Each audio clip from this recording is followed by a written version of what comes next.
Hello, this is Mike, NoStressMike.com. This is where I'm at. Where is it? Chiang Rai, Thailand. And what I want to talk about is, like I say, this video is more for mature men that still feel a need for companionship. I'll tell you, I'm 68 years old, getting ready to be 69, and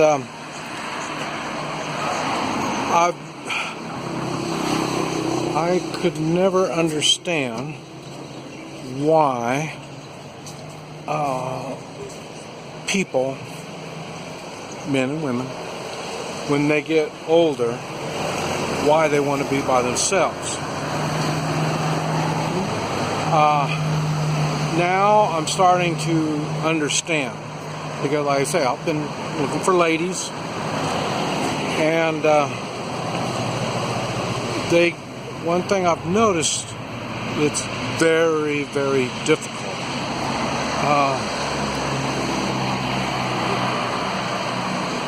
People are not honest, and that's something that I'm not into. I had an honest relationship with my wife for 41 years, and I'm not used to people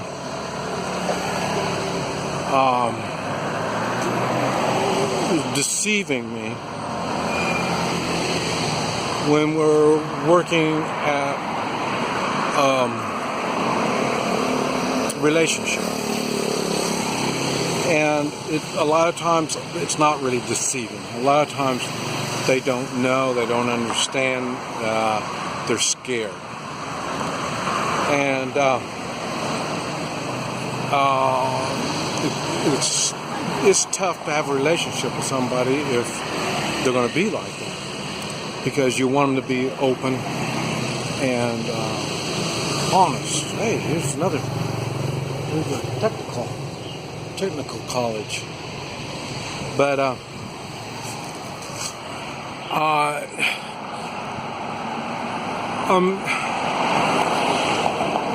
I'm going to tell you what I do. And it seems to work. I haven't done it a lot, but it's a good plan, something to think of.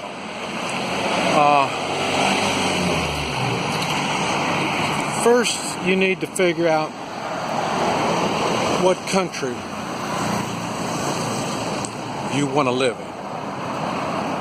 And that's the first thing. You don't want to find a woman in a country that you don't want to live in. And so I suggest what I do. The first time I went to China was last spring. I went with the idea of going to be there for 9 months. It's the first time I've been in Asia. Well, not really. I was here during the war, but I went to Hong Kong on that. So, but reality, and so it was much different than it was in Central America. That's where I hang around a lot in Central America.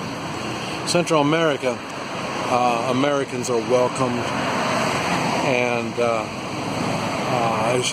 it's different. China, it wasn't. It was a difficult place, and so I was only there for 3 months. And before I got myself in trouble, I thought I'd better leave. I got enough trouble already, and so because I don't understand their laws, and they pick and choose which laws they want to enforce and who they want to enforce them on. I didn't want to be the one they wanted to pick. Okay, Now I went back to China. When I went back with somebody as a travel companion. And you notice I'm not with him much. So the idea is just knowing somebody in that country makes it a lot easier. So it'll be more like he invited me. And that's really the best thing, when somebody invites you to this country. I'm not saying you stay with them all the time, but like I say, it makes a difference when you know somebody in the country. Now when I came back this time, there was some other people that invited me. And so I've been visiting people, traveling all over China, visiting people. And that got me caught up. I'm going to try to cross the road here.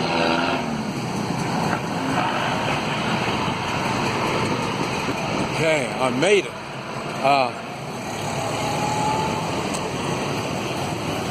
It got me to meet other people. And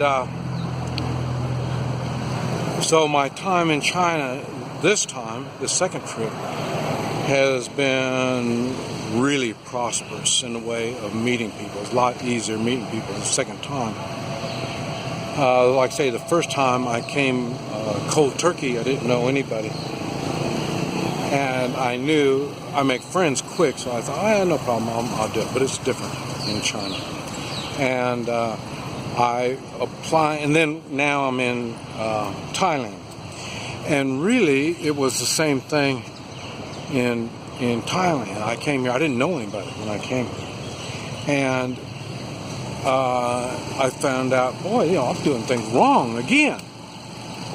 So I made the same mistake twice. I didn't know anybody. Coming in cold turkey. So that is a big thing. You need to know somebody when you come into a country. I say on the Chinese side, the one that I know, he has introduced me to other people. And now it's just been snowballing. Now I know a lot of people in China, so that's no big deal. And I'm sure it would be the same thing here in Thailand. But I'm going to tell you how I would do it, where I think it would work much better. And now see, I left China to come here to get away from a gal and give us some time to think. Things were moving pretty quick. And I thought I was the only one that lives my life day to day. No, there's others that know and understand the importance of a relationship. And my wife was the same way. Like I say, I married her 1 month after I met her, and we didn't even speak the same language. That's basically what was going to happen here if I didn't control myself. So the thing is, when you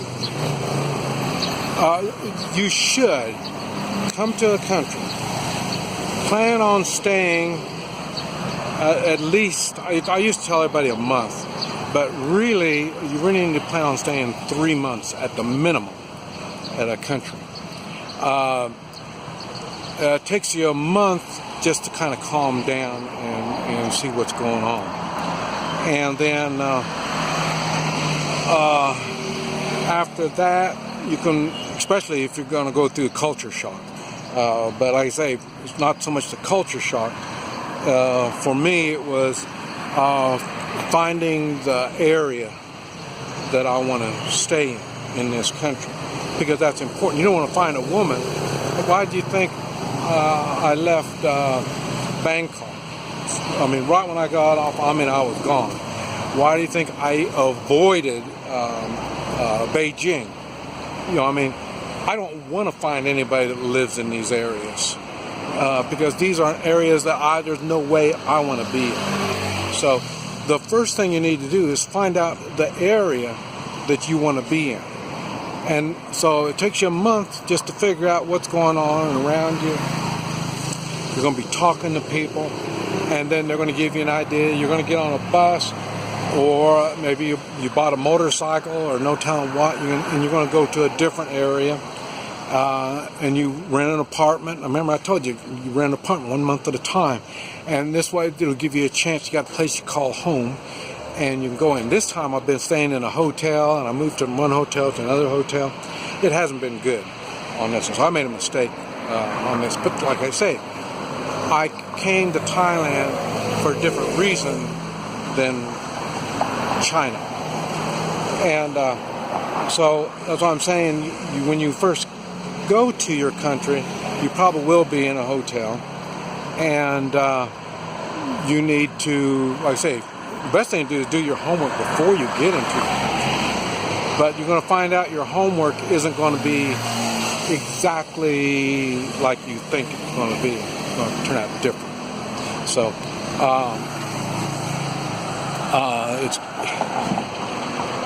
so what I'm saying is, the first thing you need to do is find out the area that you want to live in. Why the area? The climate, the people, the mentality of the people. I showed you pictures being in the village in China. Well, I could live there, but I couldn't go there to find somebody because the maturity of the people there, they're not travelers. They're not well educated. That's one thing I've learned. I feel much better around somebody that is educated. I'm not looking for some, airhead thing.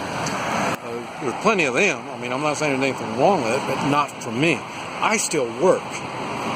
And I travel. I need somebody that can travel with me. So, if you take somebody out of the village, she wouldn't know, she doesn't know how to act. She doesn't know how to get along in difficult situations because they've had such a rural type life all their life. They don't know any different. So this is something you need to consider. Now maybe that's what you're looking for, is someone that's a good old-fashioned country gal, and you don't want to travel, you don't want to do anything, then that'd be a different story. But these are the places you need to go to find somebody. So you go to the place before you go to the person. Because I say, I know people that have done email talking to some gal, and then when they come over, they find out she's living in some big old city someplace that's really difficult to live in. So, so you need to think about this stuff. And remember, they're quick. I thought my wife was quick. No, they are quick over here. So, they're quick to move on with a relationship. But anyway, I'm going to stop here on this, because I can see it's going to take more than one video. So this is Mike, NoStressMike.com.